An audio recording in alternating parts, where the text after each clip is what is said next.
सायंकाळी आम्ही या थोड्याच वेळानं आम्ही योग्य महोत्सवासाठी मिरवणुकीने जाणार अशी संध्याकाळी तुझ्या हाती देतात की तू आमच्या सावलीचा अनुभव आम्हाला सगळ्यांना नाट्य कार्यक्रमाद्वारे आमचे ज्येष्ठ मंडळी रौप्य महोत्सव साजरा करतात त्यांना तू ताजं तबानं बनव त्यांच्या कार्यासाठी आणि त्यांना सगळ्यांनी तू आरोग्य ही प्रार्थना आम्ही आमच्या प्रतिष्ठित साहित्याद्वारे करतो.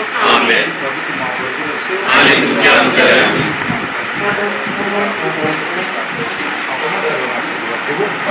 आता best of luck.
Thomas Dabre, Thomas Gabru, सौ Gloria Machado, Shri Manuel Dias, Shri Everest Dabre, सौ वेरोनिका डाबरे यांनी स्टेजवरती येऊन स्थानापन्न व्हायचं आहे.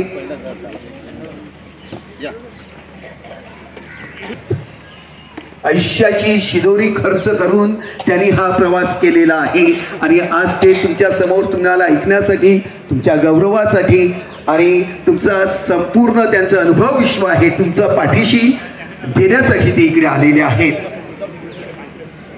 या ठिकाणी श्री पीटर अल्मेडा, इनास मेन, Peter Dabre, Agnes Dabre, Benjamin Fargose, ज्यांची मी नावं घेतो त्यांनी कृपया स्टेजवरती यायचं आहे. तुम्हाला स्टेजवरती आमंत्रण आहे. आम्ही तुम्हाला स्टेजवरती सन्मानाने बोलवत आहोत. Benjamin Fargose, Daniel Tuscano, Monica Carvalho, विन्सल D'Souza, Vincent Carvalho, Francis Dabre, आपण सगळ्यांनी कृपया स्टेजवरती यायचं आहे.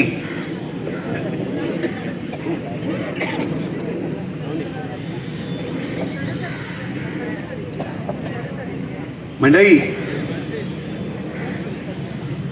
मी ना मला 3:30ला उपस्थित राहायला सांगितलेलं आणि मी 3:30ला आलो आणि नेमका कार्यक्रम कुठे आहे ते मला काही कळेना. मी चर्चच्या थोडंसं पुढे गेलो आणि माझ्या कानावरती गीताचे सूर, बँडचे सुमधुर सूर पडले. ख्रिस्त गुरु माऊली ग माझी, ख्रिस्त गुरु माऊली. ख्रिस्त माझा मार्गदर्शक बनला आणि त्याने मला सांगितलं उजवीकडे वळ, तिकडे शामियाना आहे आणि मी इकडे आलो. मित्रांनो, ख्रिस्त गुरु माऊलीच्या जीवनाने प्रेरित होऊन आजच्या ह्या रम्य संध्याकाळी होली फॅमिली चर्चच्या प्रांगणात हा अतिभव्य अभूतपूर्व असा कार्यक्रम संपन्न होत आहे. आताच उजाडत आहे, चंद्राला मधून गेले, सूर्याला समजत राहो. ह्या 4 वेळी तुमच्यासाठी आहेत. जमलं तर परत एकदा टाळ्या वाजवा. आयुष्यात पूर्णविराम हा नसतो. आपले स्वल्पविराम, अपरंजिन वगैरे सगळ्या जबाबदाऱ्या झालेल्या आहेत. आता स्वतःसाठी जगण्याचे हे दिवस आहे आणि ते जगायचं कसं, ते जगण्यासाठी आपल्या ऊर्जा आणि उर्मी भरण्याचं काम ज्येष्ठ नागरिक सेवा संस्था भुगाव हे करत आहे. आणि आज आपण ह्या संस्थेचा भव्य रौप्य महोत्सव या ठिकाणी आजच्या कार्यक्रमाची सुरुवात करावी अशी तिला नम्र विनंती करतो.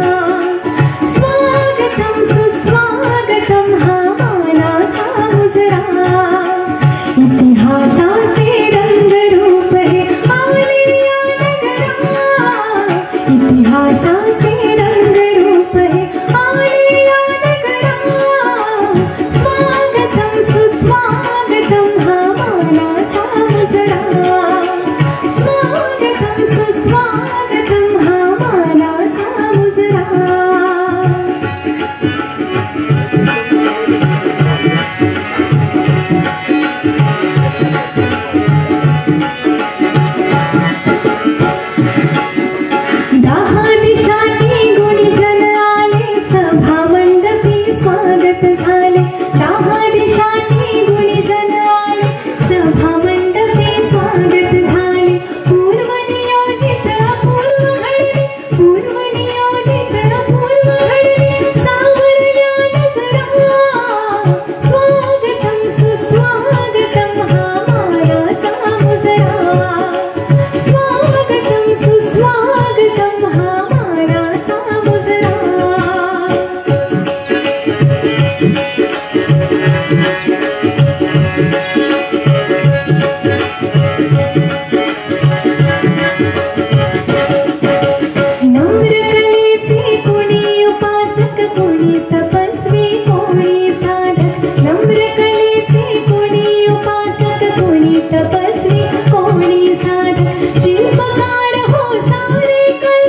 शिल्पकार हो सारे कल्प जीवन या समरा स्वागतम सुस्वागतम हा मानाचा मुजरा स्वागतम सुस्वागतम हा मानाचा मुजरा इतिहासाचे रंगरूप हे आले या नगरा इतिहासाचे रंगरूप हे आले या नगरा स्वागतम सुस्वागतम हा मानाचा मुजरा स्वागतम सुस्वागतम हा मानाचा मुजरा हा मानाचा मुजरा हा मानाचा मुजरा.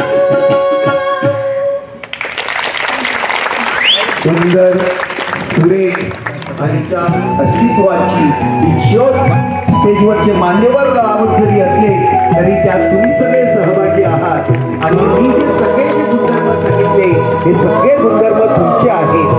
तुमच्याकडनं आज आम्ही घेऊन इकडून ऊर्जा भारित होऊन जात आहोत. एक ज्योत आपल्याला प्रेरणा आपल्याला ऊर्जा प्रदान करत असते, आपल्याला प्रकाश देत असते, आपल्याला ज्ञान देत असते. त्या ज्योतीचं त्या प्रकाशाचं त्या देवत्वाचं आगमन आपल्यामध्ये या दीप प्रज्वलनाद्वारे होत आहे.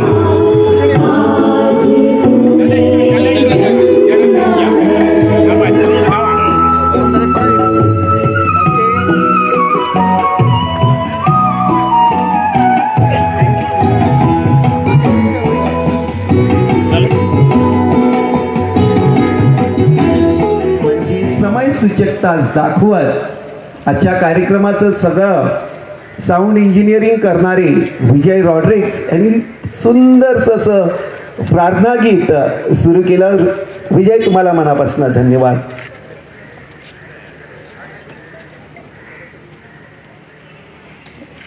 ज्येष्ठ नागरिक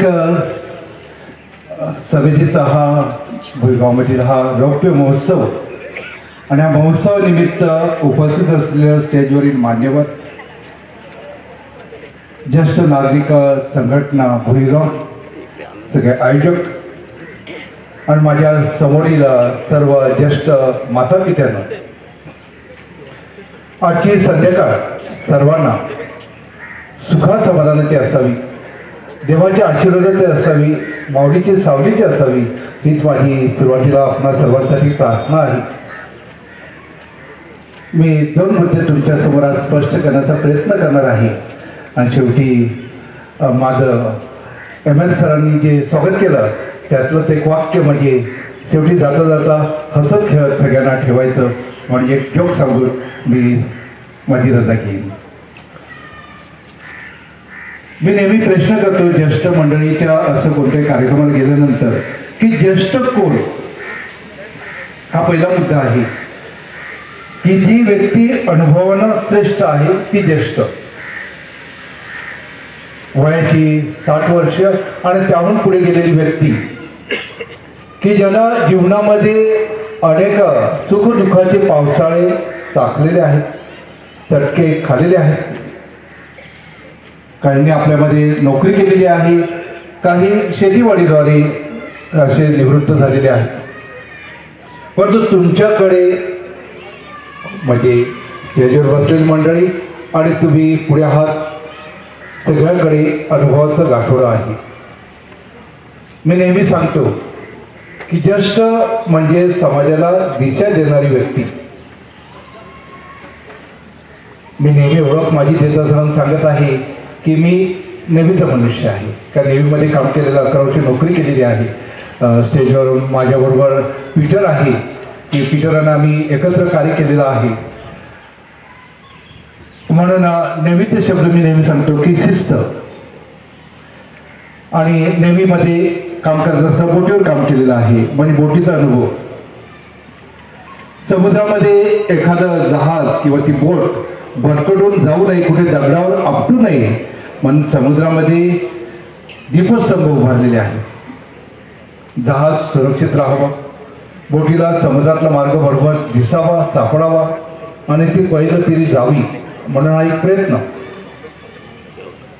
तुम्ही ज्येष्ठ मंडळी दीपस्तंभ आहात समाजाचे.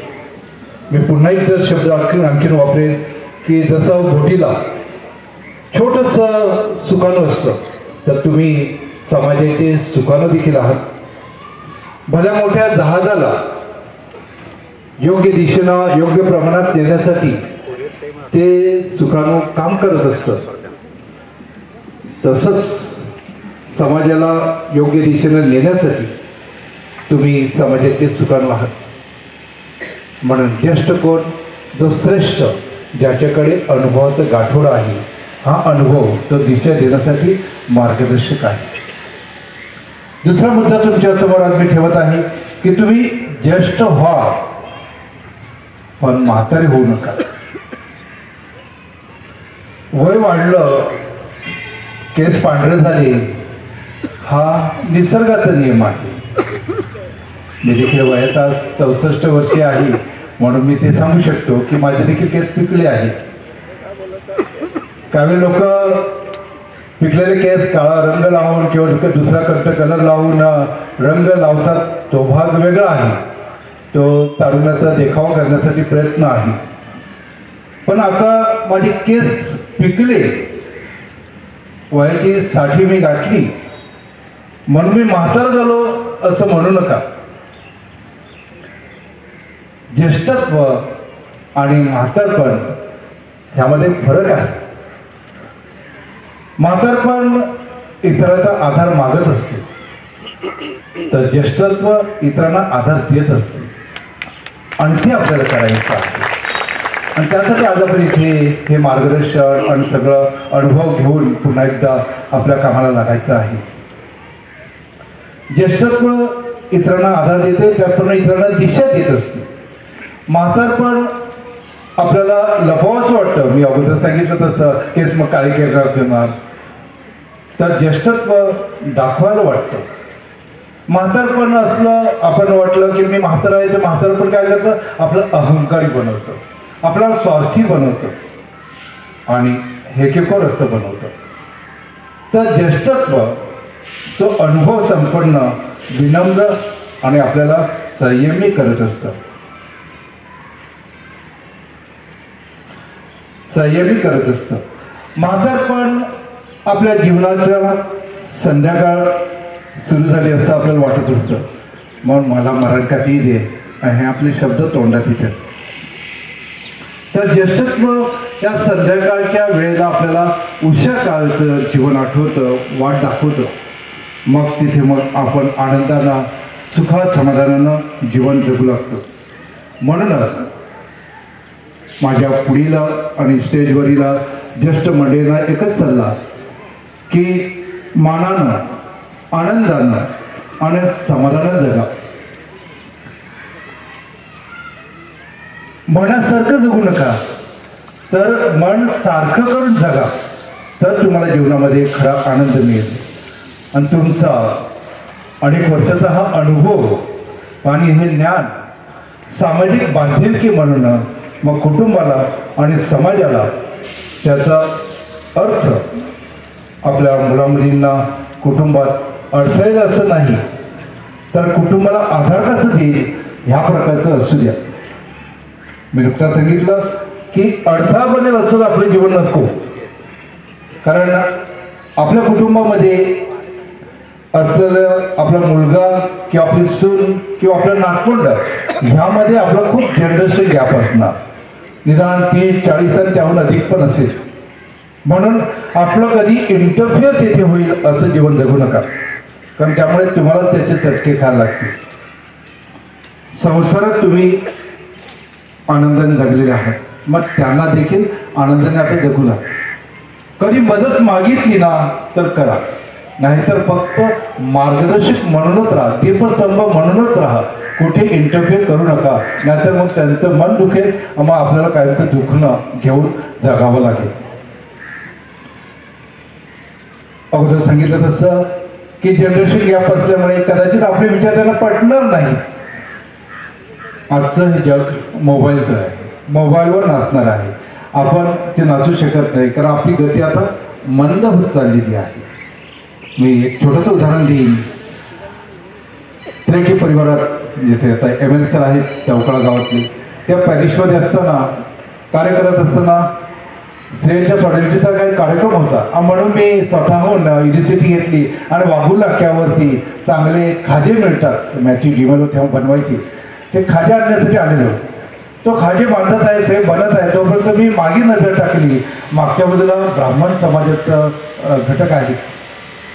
तिथे जाणं येणं भरपूर होतं म्हणून काहींची ओळख मी बघितलं. तिथे साधारण 70-80 वर्षाचा एक व्यक्ती त्याला बंड्यानं हाक मारायची आणि समोर आणखीन एक त्याच्याबरोबर 6 वर्षाचा एक बाळक असेल त्याचं पोटंड असेल नातवंड पण नसेल पोटंड असेल आणि त्याच्याबरोबर तो फुटबॉल खेळत आहे.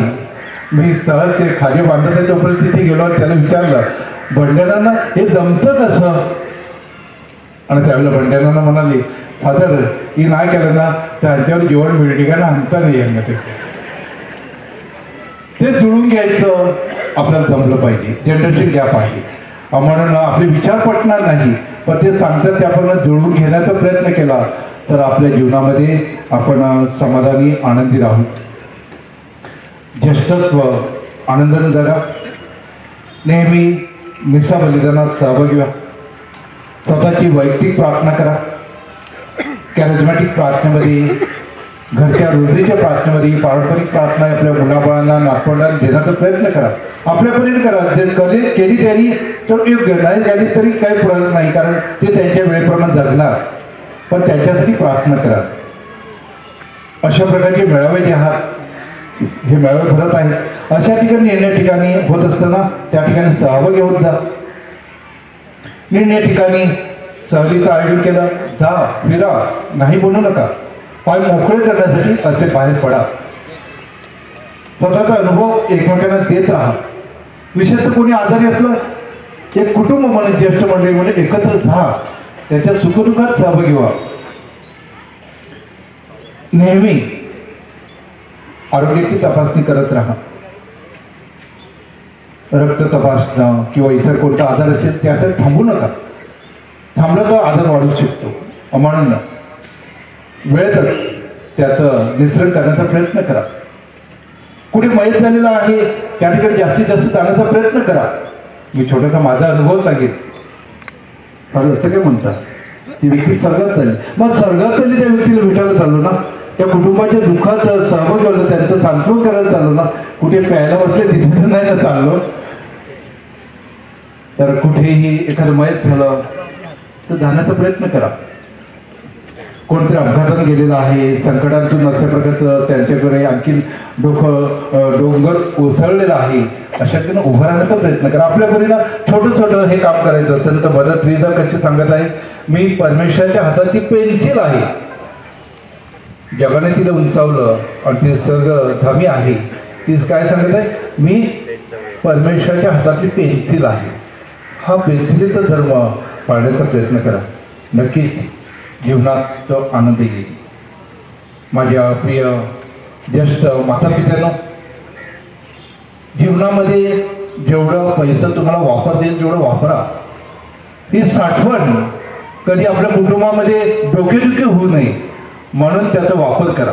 मी असं नाही पैसा सगळं संपवा असं मी सांगणार नाही कधी परंतु त्याचा वापर योग्य प्रमाणात कसं करता येईल ते करा. नुसतं साठवून काय वेळेला मग कुटुंबामध्ये तुमच्या नंतर येणाऱ्या आपल्या पिढीला डोकेदुखी होऊ नये पैशाच्या वाटपासाठी तर म्हणून योग्य वेळी योग्य ठिकाणी त्याचा वापर करण्याचा प्रयत्न करा. आज तुम्ही मला ह्या रौप्य उत्सव सहभागी होण्यासाठी बोलवलेला आहे आमंत्रण केलेलं आहे. सगळ्या आयोजकांना मी धन्यवाद देत आहे. ख्रिस्त सभा हे वर्ष रौप्य महोत्सवी वर्ष साजरं करत आहे. आज आपली ज्येष्ठ नागरिक संघटना येथील ज्येष्ठ मंडळी रौप्य महोत्सव साजरा करत आहे आणि मी इथे उभा आहे. 2000 साली धर्मगुरू झालेलो आहे आणि मी रौप्य महोत्सव वर्षामध्ये पदार्पण केलेलं आहे. हा त्रिवेणी संगम आहे. मला आयोजकांनी इथे बोलवलं आहे माहीत नाही परमेश्वराची ती योजना असेल. आपल्या ह्या ज्येष्ठ नागरिक संघटनेवर विशेषतः रौप्य महोत्सव साजरा करत असताना हे वर्ष पुढचं जे आहे निर्णय उपक्रम तुम्ही राबवणार आहात त्या सगळ्या उपक्रमावर प्रभूचा आशीर्वाद असावा आणि असंच कार्य अखंडित चालू राहावं प्रत्येकाला असंच आपण एकमेकांना बांधून राहावं की ज्याद्वारे ही संघटना फुलेल आणि समाजाला तुम्ही दिशा देऊ शकाल. म्हणून माझी तुम्हासाठी हीच प्रार्थना आहे. एका छोट्याशा जोकनं ह्या माझ्या प्रार्थना विधीचा आणि मार्गदर्शनाचा समारोप करत आहे. आकाशीहून येत होतो, गाडीवर होतो, साधारण चाळपेटपर्यंत पोहोचलो असेल आणि समोर बघितलं गटारामध्ये एक बाई त्याच वेळेला पाय घसरून पडली. साधारण तिचं वय 70पर्यंत असेल, कदाचित दिसलं नसेल, पडली खाली. मी तिला गाडी थांबवली, तिला उचललं, गाडीवर बसवलं आणि विचारलं कुठे जाणार ते ठिकाण, आणि त्या ठिकाणी आल्यानंतर तिला सोडलं खाली. सोडत असताना तिने मला आशीर्वाद दिला, फादर तू पण हौस पडोगा आणि तुला पण कोणतरी हौस टुको. आजच्या ह्या सोहळ्यासाठी आपणा सर्वांना ह्या शुभेच्छा की असंच एकमेकांच्या सुखात जाऊया, एकमेकांना सहकार्य करूया आणि जीवनाच्या सायंकाळी आनंदानं सुखा समाधानानं जगूया. May God bless you all. Thank you thank you thank you thank you. Father तुम्हाला मनापासून धन्यवाद. म्हणून देखील फादरांनी प्रार्थना केलेली आहे. फादर तुम्हाला मनापासून मी धन्यवाद देतो. गेलेलं विसरायचं आहे ते सावरायचं, पाहुण्यांचे स्वागत हृदयात न करायचं. आपल्या ह्या कार्यक्रमासाठी प्रार्थनामय आशीर्वाद देण्यासाठी जे फादर आपले जो आलेले आहेत त्यांचं आपण स्वागत करूया. फादर जो हे वेलिंगकनी माता चर्च मर्देस इथे सध्या प्रमुख धर्मगुरू आहेत आणि त्यांनी आपल्याला सांगितलं की ते 11 वर्ष त्यांनी नेव्हल डॉक इथे नोकरी केलेली आहे. म्हणजे आपल्या वेदना ते जाणत आहेत चांगल्या प्रकारे. असे फादर तुम्ही पाहिलं असेल तर सर्व प्रकारच्या चळवळीमध्ये नेहमी अग्रभागी असतात. आपल्या कुपारी महोत्सवामध्ये देखील ते भाग घेत असतात. त्यांनी सांगितल्याप्रमाणे 2000 साली ते धर्मगुरू झालेले आहेत.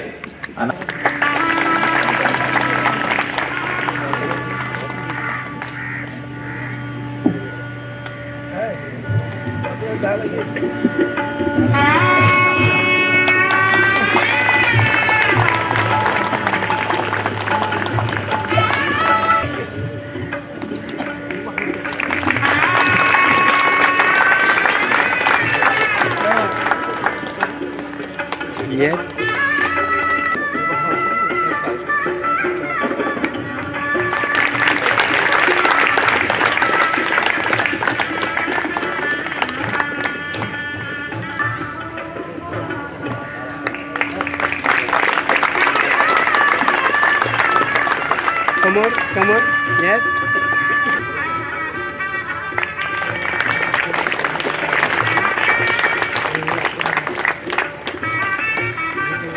साहेब समोर बघा. हां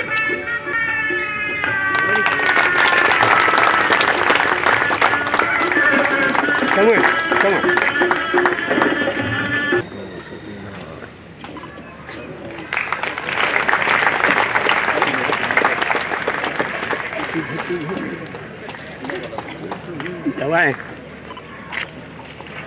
अध्यक्षांनी त्याचं स्वागत करा.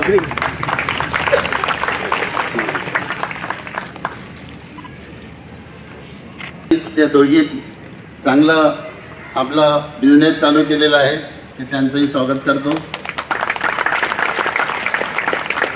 त्याचप्रमाणे त्यांचंही आपण स्वागत करूया. Sir yes thank you.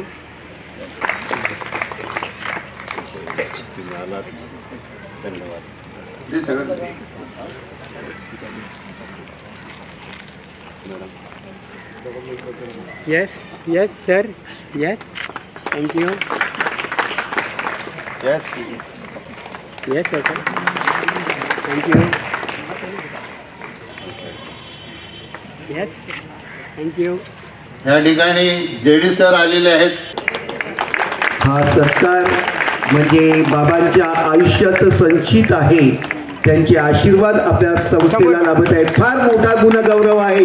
जोरात टाळ्यांचा गजर करा. आज वयाची 94 पार केलेली आहे. बघा कल्पना करा. Yes, thank you. तो तुझ्याकडे जाऊन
जोसेफ लोपिस ज्यांनी आता आशीर्वाद आणि प्रार्थना केले त्या आपले लाडके फादर जो डिमेलो, प्रमुख पाहुणे विल्यम डिसिल्वा, नेल्सन दोडती, सौ ग्लोरिया राकेश मचाडो, विशेष अतिथी मनवेल डायस व एव्हरेज डाबळे, आमच्या संस्थेचे अध्यक्ष श्री ओपीस डाबळे, सर्व पाठीमागे बसलेले पदाधिकारी, आमंत्रित सर्व पाहुणे मंडळी, उपस्थित सर्व ज्येष्ठ मंडळी व माझ्या बंधू आणि भगिनींनो, सारे जगत को देने वाले मैं क्या तुझको भेंट चढ़ाऊं, जिसके नाम से आए खुशबू मैं क्या उसको फूल चढ़ाऊं।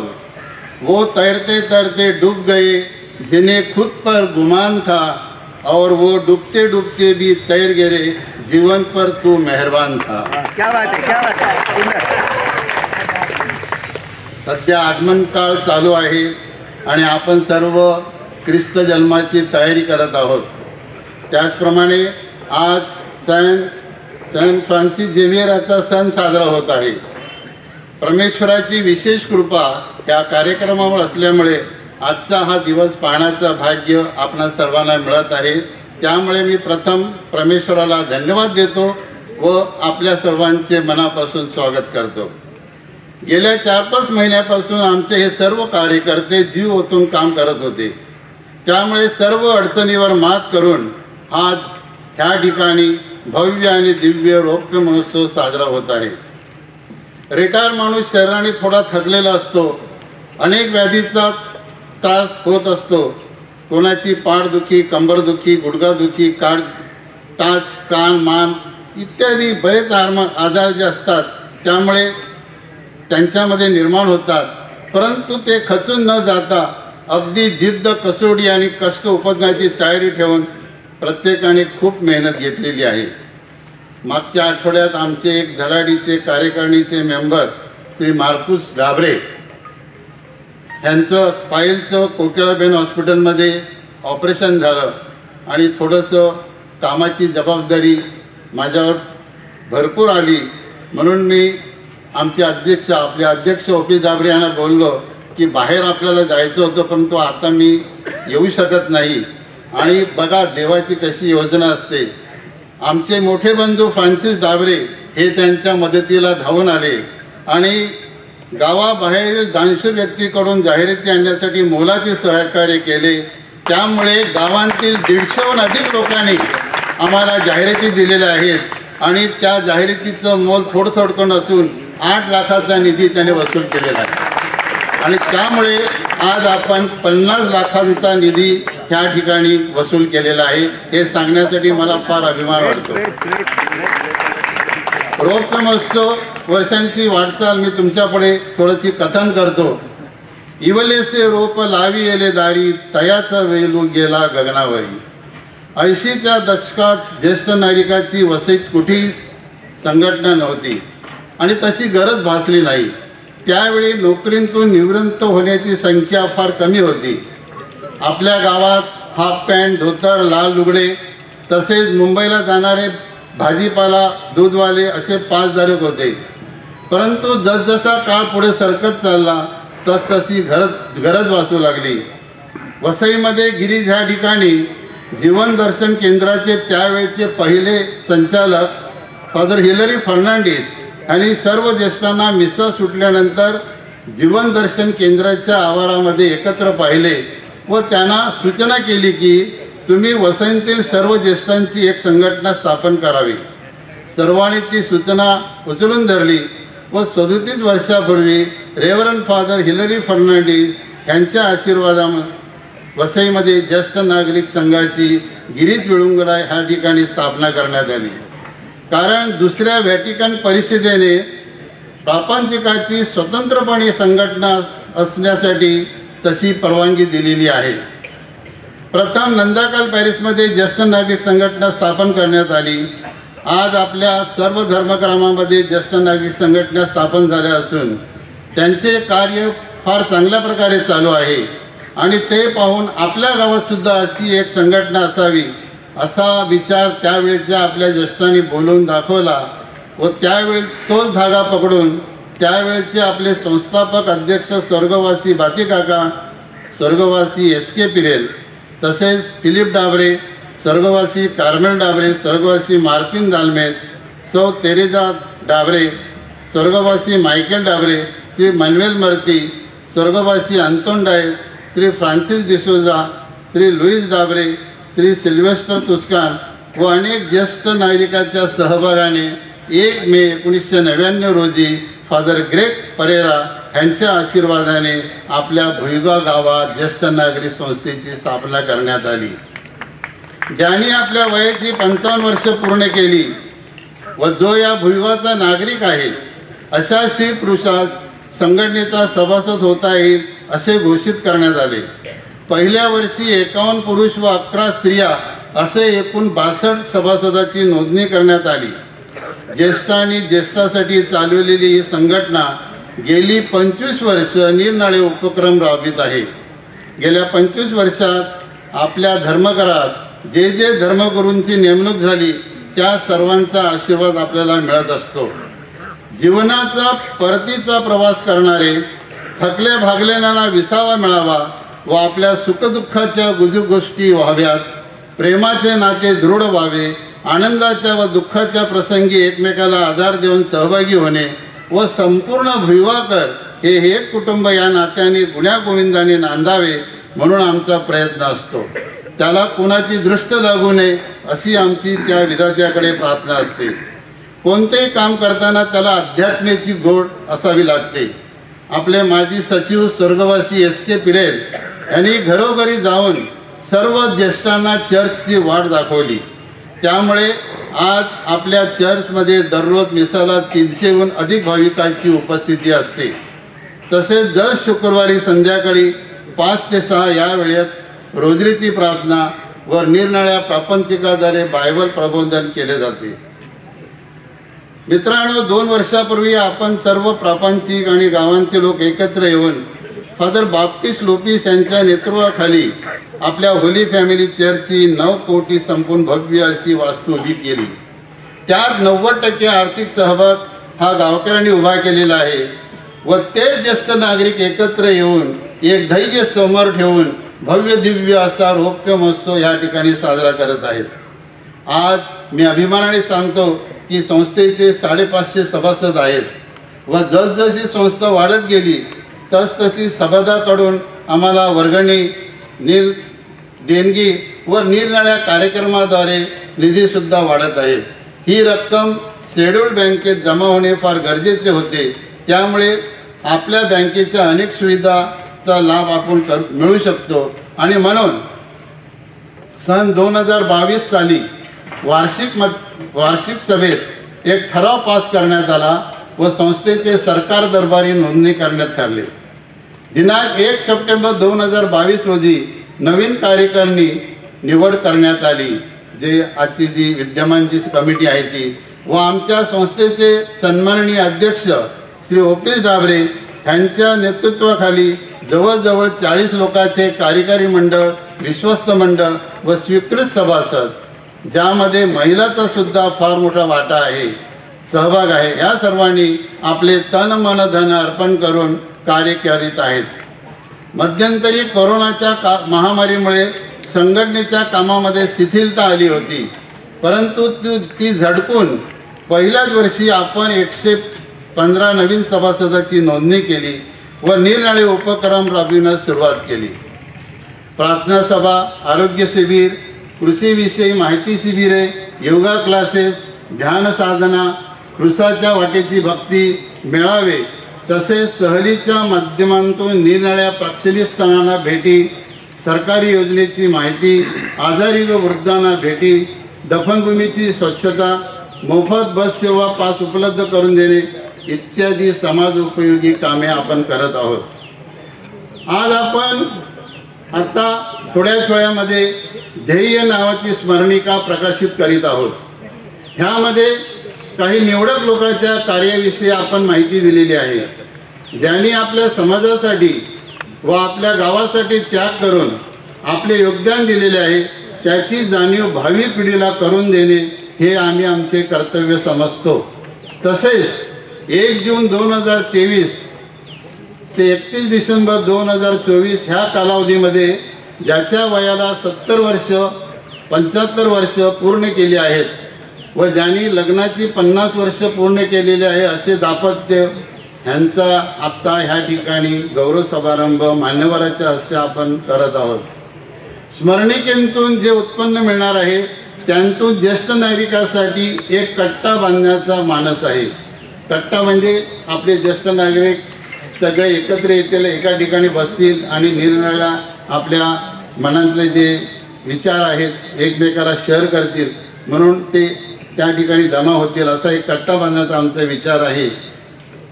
त्यामुळे आपल्या विचाराचे ते आदान प्रदान करतील व आपला जो परतीचा प्रवास आहे ते सुखाने घालवतील अशी आम्ही आशा करतो. मित्रांनो, माणसाचे सरासरी वय हे 70 आहे असे जागतिक आकडेवारी सांगते. त्यामुळे 70 वर्ष ज्यांना आयुष्य मिळालं तो बोनस असतो व 80हून अधिक जे जगतात ते फार भाग्यवान असतात. आपले बाबा आता 94 वर्षाचे झालेले आहेत. म्हातारपण हे दुसरे बालपण आहे. म्हणून ज्येष्ठांनी ह्यापुढे स्वतःसाठी जगावं, कुटुंबाची फार काळजी करू नये किंवा कुटुंबाची काळजी करता करता कुटुंबापलीकडे दुसरे जग आहे ह्याची जाणीव ठेवा. माणसाचे यश म्हणजे त्यांच्याकडे बंगला, गाडी, भरपूर संपत्ती यांच्यावर नसून त्याची सेवावृत्ती व माणुसकीविषयी असलेली बांधिलकी.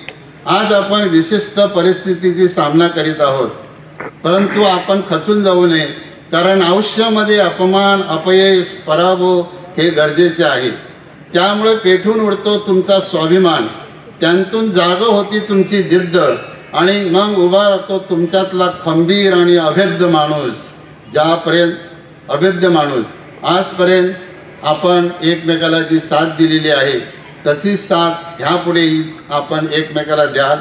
आणि ह्या स्मरणिकेद्वारे मी पुन्हा एकदा गावांतील व गावाबाहेरील जे दानशूर व्यक्तीने आम्हाला आर्थिक सहकार्य दिले त्याबद्दल संस्था आपली शतशः ऋणी आहे. धन्यवाद.